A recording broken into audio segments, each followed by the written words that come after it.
الحمد لله رب العالمين والعاقبة للمتقين والصلاة والسلام على سيد الأنبياء والمرسلين وعلى آله وأصحابه أجمعين. أما بعد فقد قال الله تبارك وتعالى في القرآن المجيد: بسم الله الرحمن الرحيم. يا أيها الذين آمنوا اتقوا الله وكونوا مع الصادقين. وقال النبي صلى الله تعالى عليه وسلم: إن الله يرفع بهذا الكتاب أقواما ويدع به آخرين. وقال النبي صلى الله تعالى عليه وسلم: رب أشعث وأغبر لو هلف الله على الله لأبره الله، أو كما قال النبي صلى الله تعالى عليه وسلم: إن الله وملائكته يصلون على النبي يا أيها الذين آمنوا صلوا عليه وسلموا تسليما. اللهم صل على سيدنا محمد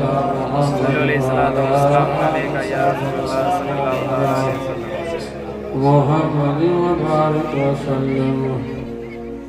صلاة وسلام عليك يا رسول الله صلى الله تعالى عليه وسلم. معزز اور محترم حاضرین محفل، اور اسٹیج پر تشریف فرما علماء اہل سنت، ابھی آپ حضرات نے حضرت علامہ و مولانا مفتی محفل اشرف صاحب کی زبانی مختصراً حضور علیہ کی کرامات کی تعلق سے خطاب سماعت کی، اور پھر اپنی نظروں سے جو یہاں کے مدرسین نے، یہاں کے اراکین نے، اور آپ کے تعاون سے یہاں کے بچوں نے گھر چھوڑ کر کے، والدین کو چھوڑ کر کے، دنیا کی عائش اور عشرت کو چھوڑ کر کے چٹائی پر بیٹھ کر کے محنت کی ہے، اور اللہ کے فضل و کرم سے ان کی محنت کامیاب ہوئی۔ انہوں نے قرآن حکیم، جو اللہ کا مقدس کتاب ہے، جس پر آپ ہمارا ایمان ہے، جس پر مسلمان کا ایمان ہے، اس مقدس کتاب کو اپنے سینے میں محفوظ کر دیا۔ سبحان اللہ! یہ ایسی عظیم نعمت ہے، اتنا بڑا نعمت ہے کہ اگر قرآن پر جو ان حفاظ کرام نے اپنے سینوں پر محفوظ کر لیا، اگر ان لوگوں نے اس قرآن کے احکام کے مطابق زندگی بھی بسر کی، قرآن کی خدمت بھی کر دیا، تو پھر اس کے لیے خوشخبری جیسی کہ مفتی صاحب نے بتا دیا کہ دنیا میں تو اللہ کی رحمتیں، اللہ کے فضل و کرم سے عزت نصیب ہوگی، کل بروز معاشر عالم یہ ہوگا کہ ایسے تاج بنا دیا جائے گا، ایسے تاج بنایا جائے گا، ایسے چمکدار تاج بنایا جائے گا کہ اس تاج کا چمک و دمک کیا ہوگا؟ سورت اور چاند سے بھی زیادہ چمک دمک۔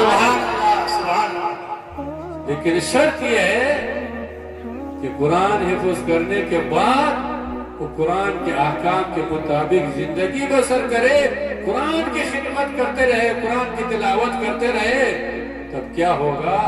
اللہ جل شان و دنیا کی نعمتوں سے بھی اس کو مالا مال کرے گا، اور کل بروز معاشر اللہ اپنے تاج چمکدار تاج میں اس کو عطا فرمایا گا.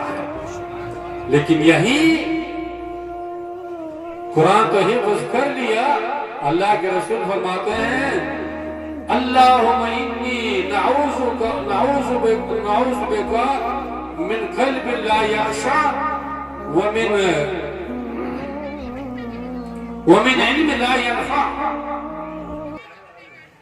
حضور ارشاد فرماتے ہیں کہ اللہ میں اس دل سے پناہ مانگتا ہوں جس دل کے اندر خشوع خضوع نہ ہو, جس کے اندر عاجزی نہ ہو, جس دل میں انکساری نہ ہو.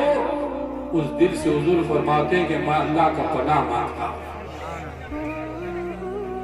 اور حضور نے یہ بھی فرمایا کہ اللہ میں اس علم سے بھی پناہ مانگتا ہوں جو علم کیا نہ ہو, نفع نہ ہو. نفع کا مطلب یہ ہے کہ علم تو ہو لیکن اس علم پر عمل نہ ہو. علم کب نفع بخش ہوگا؟ آپ انجینئر صاحب بنے ہوئے ہیں, ڈاکٹر صاحب بنے ہوئے ہیں, بننے کے بعد یہ ڈاکٹر جو آپ بن گئے, یہ علم آپ کو کب فائدہ دے گا؟ فائدہ تب دے گا کہ آپ کلینک کھولیں گے اور بیٹھیں گے, غریبوں کی مدد کریں گے, لوگوں کا علاج کریں گے. تو علم کیا ہوگا؟ یہ جو علم جو آپ نے ڈاکٹری کا حاصل کیے گی کیا ہوگا؟ نفع بخش بنے گا.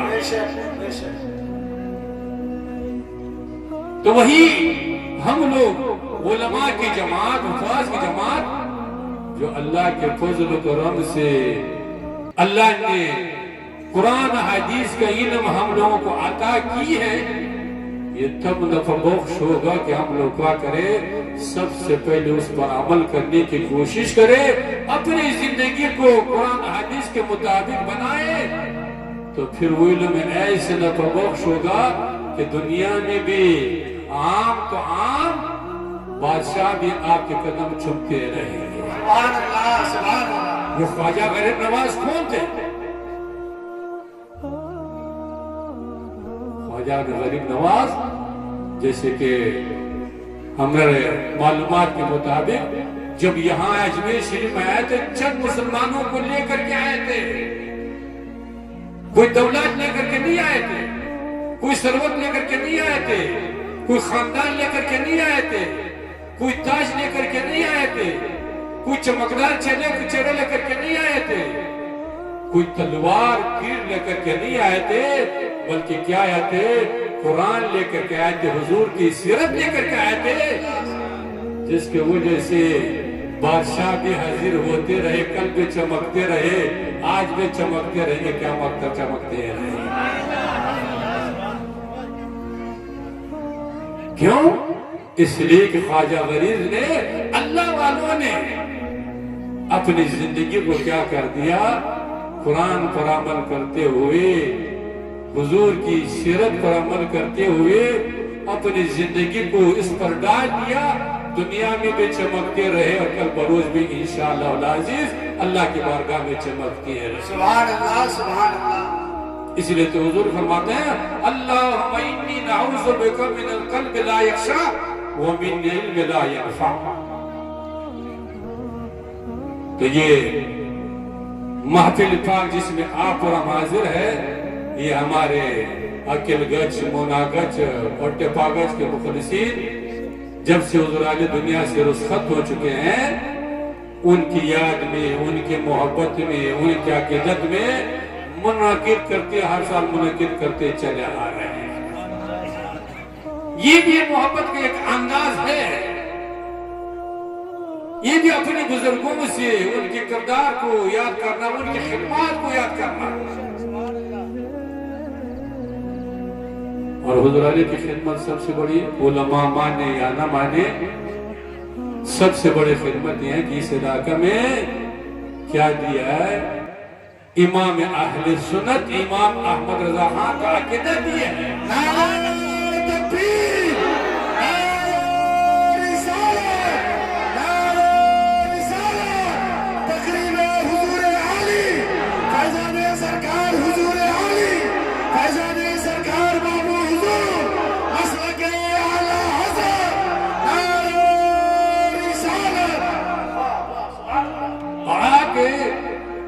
صحیح رہنمائی کی ہے جن کی طرف.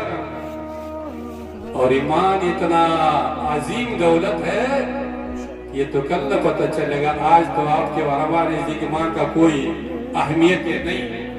یہ تو ایمان کا پتہ تو کل چلنے والا ہے، مرنے کے بعد چلنے والا ہے. ایمان اتنا عظیم دولت ہے. آیا قرآن حکیم نے جس آیات کو میں نے تلاوت کی ایمان کا ذکر کیا ہے، ایمان اتنا عظیم دولت ہے کہ آپ کتنے گناہگار رہیں گے، دنیا میں نیک عمل نہیں کر سکے، نماز نہیں، تلاوت نہیں، ذکر و اذکار نہیں، خیر و خیرات نہیں، پڑوسی کی خدمت نہیں، نیک عمل نہیں کر سکے، دنیا سے رخصت ہو گئے، لیکن ایمان لے کر کے چلے گئے. اللہ ہر مسلمان کو ایمان پر خاتمہ نصیب فرمائے. کم سے کم آمین تو کہو لو. ایمان لے کر کے چلے گئے. علماء نے لکھا ہے کہ اس انسان کو تو اپنے گناہوں کو سزا بھگتنا ہی پڑے گا، جہنم میں جانا ہی پڑے گا، اپنے گناہوں کا اس کو تو جواب دینا ہی پڑے گا. لیکن اس ایمان کے بدولت ایک نہیں کہ جن کیا ہوگا، جنت میں ضرور پہنچے جائے. تو حضور علی نے کچھ بھی نہیں دیا ہے، لیکن صحیح عقیدت، صحیح ایمان کی طرف تو آپ کی رہنمائی کی ہے. آج جو ہمارے اس علاقہ سنت سے صلاۃ و سلام سے فجر کی نماز کے بعد جو صلاۃ و سلام کی آوازیں آ رہی ہے، مدرسے ہمارے میں جس جو امام اہل سنت کے عقیدے کا تعلیم و ترویج کر رہے ہیں، یہ اگر جائزہ لیں گے تو یہ کس کی خدمت ہے؟ یہ حضور علی کی خدمت ہے. اور پوری ہندوستان کا جائزہ، ہم تو پورے گھومتے ہیں رہتے ہیں، راجستان ہو، مہاراشٹر ہو، گجرات ہو، جہاں بھی سنت چمک رہی ہے، یہاں کے علماء کی وجہ سے چمک و دمک رہی ہے. اور یہاں کے علماء کہاں کی پیدائش ہے؟ انہی مدرسوں کے ہیں. تو معلوم ہوا کہ حضور علی کا احسان صرف اس علاقے پر نہیں بلکہ پوری ہندوستان پر حضور علی کا احسان. سبحان اللہ، سبحان اللہ.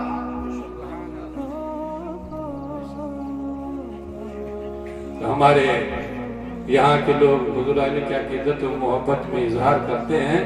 اللہ جل شانہ ان لوگوں کی اس محبت کو، اس عقیدت کو قبول فرمائے. وہ عبد الرحمن جامی نے ایک واقعہ لکھا ہے کہ ایک بادشاہ تھا، بڑا خوش مزاج تھا. اس کے دربار میں علماء بھی رہتے تھے، حفاظ بھی رہتے تھے، قرآ بھی رہتے تھے، اور جب چاہتے تھے کبھی علماء کے محفل کو سجاتے تھے، کبھی حفاظ کے محفل کو سجاتے تھے. اور اس کے دربار میں ایک بہروپہ بھی رہتا تھا. بہروپہ کو تو جانتے ہو نا، بادشاہ اس کو رکھتے ہیں، اس کو مزاج کو خوش رکھنے کے لیے وہ مختلف طریقے سے اپنے صورت بناتا ہے تاکہ بادشاہ کا مزاج خوش رہے، خرم رہے، اس کو کوئی ٹینشن نہ رہے. تو اس کے بادشاہ کے دربار میں یہی بھی رہتا تھا، بہروپہ بھی رہتا تھا. اور بہروپہ جب بھی اپنے صورت بدل کر کے آتا تھا بادشاہ کے دربار میں تو بادشاہ اس کو پہچان لیتا تھا. تو کچھ دنوں کے بعد وہ بہروپہ بہت پریشان ہوا کہ جب بھی ہم بادشاہ کی خدمت میں آتے ہیں اپنا حلیے کو بدل کر کے بادشاہ کو پہچان لیتا ہے. کہیں ایسے نہ ہو کہ بادشاہ کچھ دنوں کے بعد ہم کو دربار سے نکالے دے. اگر دربار سے نکالے تو ہمارا کیا بنے گا؟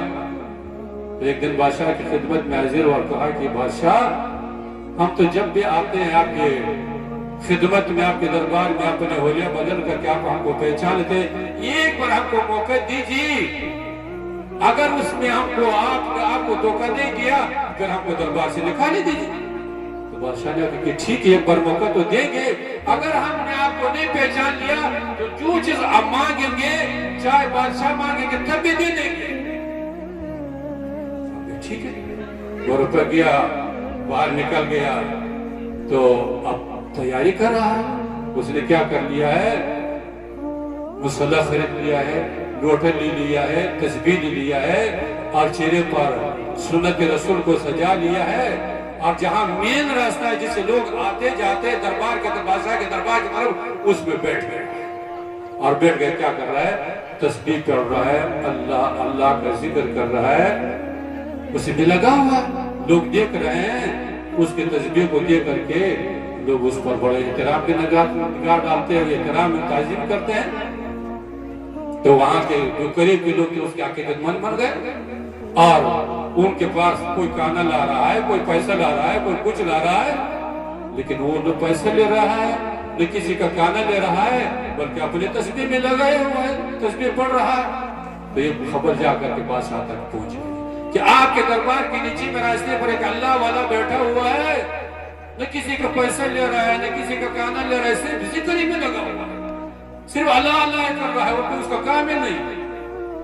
بادشاہ کو بھی اندر سے علماء سے تو پہلے اس کو محبت تھی، وفا سے تو محبت پہلے تھی، اس کے دل میں بھی احساس جاگے کہ بھائی تو اللہ والا ہے تو پیسہ بھی نہیں لے رہا ہے، اگر اللہ والا نہیں ہوتا تو پیسہ لے لیتا، لوگوں کا کھانا کھا لیتا، لیکن تو پیسہ بھی نہیں لے رہا ہے، لوگوں کھانا بھی نہیں لے رہا ہے، تو اس کے دل میں بھی محبت پیدا ہو گئی۔ تو ایک دن اس بادشاہ نے ارادہ کی کہ چلو ہم لوگ اس کی خدمت میں جائے، اس کے دعا لے لیں۔ تو بادشاہ چلا، اس کے پاس چلا، اور اس کے پاس جب پہنچا تو وہ جو بہرپا تھا جس نے شکل سردر کر کے تسبیح پڑھ رہا تھا، جب بادشاہ پر نظر پڑے تو اندر سے اس کو خوف آنے لگا کہ کہیں بادشاہ کو پہچانے لگے، اور بادشاہ بیچارہ بھی تو عقیدت سے کہتے پہچانے کے سے تو کہے نہیں۔ تو تھوڑی دیر بادشاہ وہاں بیٹھا رہا اور اس سے دعا لیا اور اشرفیوں کے تالا پیش کر دیا کہ اب اللہ والے ذکر کر رہے ہیں، یہ اشرفی آپ کے سونے چاندی قبول کر لیجیے۔ تو بہرپا نے کہا کہ میں اشرفی کے لیے تو نہیں بیٹھا ہوں، میں تو اللہ کا ذکر کروں کہ اشرفی آپ لے کر کے جائیے، آپ کو اشرفی کی ضرورت نہیں، آپ کے دولت کی ضرورت نہیں۔ تو بادشاہ وہ خدمت بن گئے کہ اتنا سونا چاندی ہم دے رہے ہیں نہیں دے رہے ہیں، یہ تو واقعی بہت بڑا اللہ والا ہے۔ تو جیسے بادشاہ وہاں سے روانہ ہو گئے، تھوڑا سا آگے چلا تو یہ بہرپا اٹھا اور سیدھا بادشاہ کے پاؤں میں گر گیا، اور بادشاہ سے کہا کہ بادشاہ اگر سر کامل ہو تو میں کچھ عرض کرنا چاہتا ہوں۔ تو بادشاہ نے کہا کہ اب اللہ والے تیرے بزرگ ہیں، ہمارے پاؤں میں گر گئے، ہم تو گناہگار آدمی ہیں، آپ کو سر کا امن ہے، کیا کہنا چاہتے بولیے۔ تو اس بہرپا نے کیا کر دیا، اپنے پہلے والا چہرہ دکھا کہ بادشاہ میں کوئی بزرگ نہیں ہوں، میں کوئی اللہ والا نہیں ہوں، میں وہی بہرپا ہوں، اور آپ کو میں نے دھوکہ دے دیا ہے۔ تو بادشاہ نے کہا کہ میں نے آپ سے وعدہ کیا کہ اگر آپ ہم کو دھوکہ دیں گے تو آپ جو چاہیں گے دیں گے، بادشاہت بھی دیں گے، آپ مانگے کیا مانگنا چاہتے ہو۔ تو بہرپا نے کہا کہ بادشاہ مجھے کوئی چیز کی ضرورت نہیں، نہ بادشاہت کی ضرورت ہے نہ دولت کی ضرورت ہے، میں یہ کہنا چاہتا ہوں کہ میں نے صرف اللہ والوں کے شکل اختیار کر لیا، دنیا میرے تعبیر ہو گیا، بادشاہ میری خدمت میں حاضر ہوا، اب اس نے صورت ہی اختیار کی ہوا ہے۔ اگر میں نے واقعی اللہ کا ذکر کا راستہ پکڑ لیا تو انسان کیا جانور بھی کیا ہوگی میری محبت کرنے لگے۔ بے شک سبحان اللہ سبحان اللہ سبحان اللہ۔ یہ عبدالرحمن جامی نے اپنی کتاب میں لکھا ہوا ہے۔ مسلمانوں، اللہ والوں سے محبت کر کے رکھنا ہی چاہیے، اور محبت کا مطلب کیا ہے؟ اس واقعے سے ہمیں یہ درس ملتا ہے کہ مرید کو اگر صرف اپنے بزرگ کا طور طریقہ اختیار کرے، ان کی سیرت و شکل کو اختیار کرے، تب بھی انشاءاللہ والعزیز کل بروز معاشر کیا ہوگا؟ جنہوں نے اپنے ترک کا، اپنے بزرگوں کا، غوث پاک کا، خواجہ غریب نواز کا صرف طریقہ ہی اختیار کر لیا، انشاءاللہ والعزیز وہ محروم نہیں رہے گا، دنیا میں بھی اپنے پیر کے فیض و برکات سے مالا مال ہوگا، اور کل بروز معاشر اس کا عشر اپنے پیر کے ساتھ ہو سکتا ہے۔ سبحان اللہ سبحان اللہ۔ تو کافی ہو چکا ہے۔ تو میں نے جس آیات مبارکہ کی تلاوت کی ہے، اللہ جل شان ساتھ مرکات نے تین چیزوں کا ذکر کیا، تین چیزوں کا ذکر کیا ہے، ایک ایمان کا ذکر کیا ہے، اور ایک تقوی کا ذکر کیا، اور اس کے بعد فرمایا وَكُونُوا مَعَ الصَّادِقِينَ کہ ایمان اور تقوی کے بعد آپ کیا ہو جاؤ؟ صادقین کے ساتھ ہو جاؤ۔ کیا معلوم ہو اس آیت سے؟ پہلے ایمان کا ذکر کیا کہ سب سے کیا کرو، کیا بنو؟ مومن بن جاؤ۔ اور ایمان والوں کے دو کوالٹی ہوتی ہیں، ایمان والے دو قسم کے ہوتے ہیں، ایک ایمان قانونی ایمان، شرعی ایمان، ایک ہوتا ہے حقیقی ایمان. قانونی ایمان، شرعی ایمان تو یہ ہوا کہ آپ نے کلمہ پڑھ لیا، کسی مشرک نے کلمہ پڑھ لیا، اب شریعت کی نظر میں کیا ہو گیا؟ وہ مسلمان ہو گیا. وہ شریعت کی نظر میں، شریعت کے قانون میں کیا بن گیا؟ مسلمان بن گیا. ہمارے مفتی صاحب تشریف فرما ہے، اب اس کو مسلمان سمجھا جائے گا، اس کے ساتھ مسلمان جیسے سلوک کیے جائیں گے. اور ایک حقیقی ایمان ہے. حقیقی ایمان وہ ہے کہ ایک مسلمان کے نزدیک دنیا سے، دولت سے، اولاد سے، تمام چیزوں سے زیادہ محبوب کون بن جائے؟ اللہ اور اللہ کے رسول محبوب بن جائے. وہ کیا ہے؟ حقیقی ایمان ہے. اس لیے تو اللہ کے رسول نے ارشاد فرمایا کہ لا یؤمن احدکم حتی اکون احب الیہ من والدی وولدی والناس اجمعین، کہ تم اس سے وہ مسلمان کامل حقیقی مومن بن ہی نہیں سکتا ہے جب تک میرے محبت ان کے دل میں اولاد سے، باپ سے، دنیا کے تمام چیزوں سے زیادہ نہ ہو جائے. وہ کامل مومن بن ہی نہیں سکتا. جب آپ کے دل میں تمام چیزوں سے،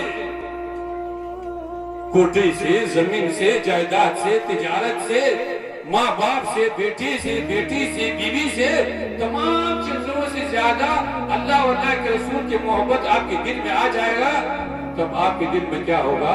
حقیقی ایمان ہوگا. آپ مومن کامل بن جائیں. اور صحابہ کرام نے اس کا مظاہرہ کیا ہے. جنگ احد کے موقع پر حضرت طلحہ ابن عبید اللہ رضی اللہ تعالی حضور کے صحابی ہے. جنگ احد چل رہی ہے، صحابہ کرام کو ہزیمت کا سامنا آیا. صحابہ کرام تھوڑے سے منتشر ہو گئے اور کفار لڑتے لڑتے حضور کے قریب پہنچ گئے. حضور کے قریب پہنچ گئے، مسلمان منتشر ہو چکے ہیں. تو حضرت طلحہ ابن عبید اللہ کیا کر رہے ہیں؟ حضور کے سامنے میں کھڑے ہیں اور کیا کر رہے ہیں؟ کفار کے تیروں کو کبھی ہاتھ سے روکتے ہیں، کبھی سینے سے روکتے ہیں. اور یہاں تک آئے کہ جب آپ تیر روکتے روکتے ایک تیر آپ کے سر پر لگا، زمین پر گر پڑے، بے ہوش ہو گئے. بے ہوش جب ہو گئے، جنگ ختم ہو گئی، تو اللہ کے رسول نے حضرت ابوبکر صدیق رضی اللہ تعالیٰ کو حکم دے کہ ابوبکر جا کر ذرا طلحہ ابن عبید اللہ کی خبر لے آئیے. تو حضرت ابوبکر صدیق گئے خبر لانے کے لیے. جب پہنچے تو کیا دے کر کہ حضرت طلحہ ابن عبید اللہ ہوش میں ہے. تو حضرت ابوبکر صدیق رضی اللہ نے فرمایا کہ یہ طلحہ آپ کا حال حضور پوچھ رہے کہ آپ کا کیا حال ہے. تو حضرت طلحہ نے فرمایا کہ یہ بتائے کہ حضور کا کیا حال ہے، حضور کا حال کیا ہے. تو حضرت ابوبکر صدیق نے فرمایا کہ حضور تو صحیح سالم ہے. تو حضرت طلحہ اس کو 70 زخم لگ چکی ہے، ہاتھ شل ہو چکا ہے، بے ہوشی کے عالم میں. یہ نہیں فرمایا کہ میں تو میرا کیا بنے گا، میں تو دنیا سے رخصت ہو رہا ہوں، میرے تو ہاتھ شل ہو چکا ہے. نہیں، فرمایا کہ حضور کا کیا ہے. حضور جب سالم ہے تو تمام غم کیا ہے؟ حضور کی کیا ہے؟ کمی ہے. تو صحابہ کرام نے باپ سے، دادا سے، زمین سے، جائیداد سے، کرسی سے، دنیا کے تمام چیزوں کے محبت ایک طرف، اور اللہ کے رسول اور اللہ کے رسول کی محبت ایک. سبحان اللہ. آج تو ہم لوگ تو ایمان والے ہیں نا، ایمان کو دعویٰ کیے ہوئے، لیکن اللہ کے راستے میں ایک تپڑ کھانے کے لیے تیار نہیں. قرآن کی عظمت کے لیے، حضور کی ناموس کے لیے ایک تپڑ کے لیے کوئی تیار ہے؟ ہرگز تیار ہے. لیکن صحابہ کرام نے حضور کی محبت میں، حضور کی عظمت میں سب کچھ قربان کر دیا. وطن قربان کر دیا، اولاد قربان کر دیا، جب ضرورت پڑی اپنے جان کو بھی قربان. بے شک. سبحان اللہ. مسلمانوں، بزرگوں سے ہم لوگ محبت کرنا ہی چاہیے. اور اصل محبت کیا ہونا چاہیے